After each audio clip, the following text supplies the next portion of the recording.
real high, hurting me, and it was already real tight. They wouldn't even loosen the handcuffs.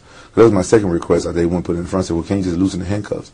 They said, no, you're a professional fighter. You can kick our ass. Or you're a professional fighter. You can beat us up or something like that. I said, but I wouldn't. I'm not here to do that. And they walked me into the hospital, hurting me, and they had my pants below my knees, and everybody could see my underwear and stuff.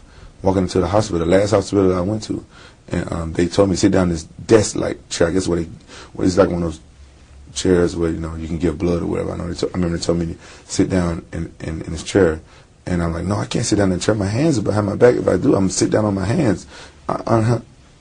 Unhandcuffed me, put it in front. Then I can sit down in the chair, and the guy grabbed me and slammed me in the chair. I remember, and I sat down. I couldn't take it no more. I was trying to be a man, and I couldn't take it. I bust out crying. I was in so much pain for 13 hours. And when he did it, it tightened up. I still have scars on my wrist now. That's been over a month since that stuff happened. I still got scars right here on my wrist, and my wrist was numb for like 3 weeks after that. And I thought maybe it messed up my fighting career because my hands. I didn't know I would get the feeling back in my wrist, and I did. And I talked to somebody. They said, yeah, that'll come back after a while. Like they said after a week or so, but it's been 3 weeks, and the feeling finally came back in my bones right here on this wrist. But I still got the scars right there. Do you think that when you were driving, there was a big space here where you don't remember pretty much anything?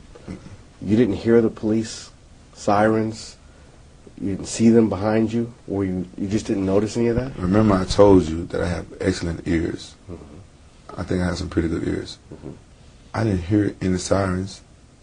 And I was talking on the phone to my friend.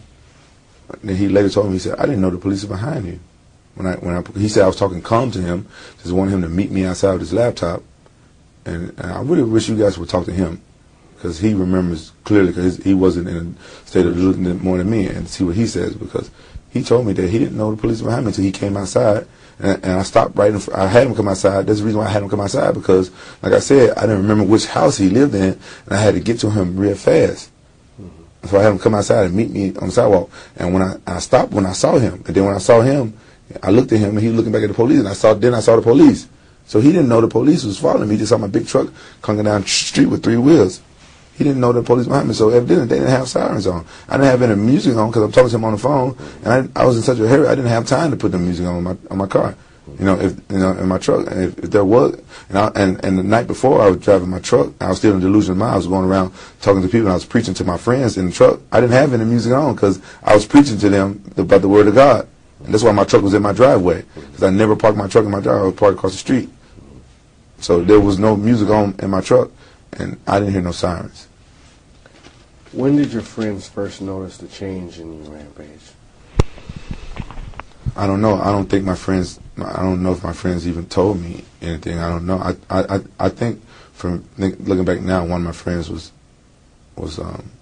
my friend Dave Roberts, and Ryan Vanguard was there.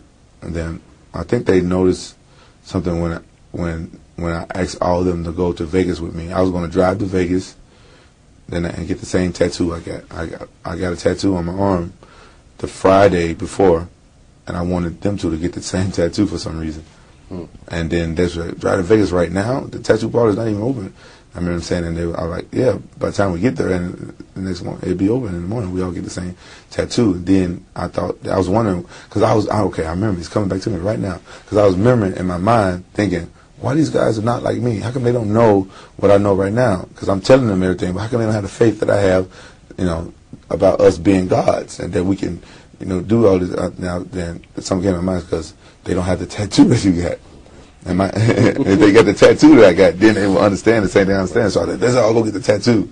And then that's when I think they noticed that I wasn't right. Then that's when it was like, oh no. Then they started, telling me stuff, and then that's when they started telling me I need to get some sleep. When I was trying to drive to Vegas right now, we all get a tattoo so they can be on my level with God.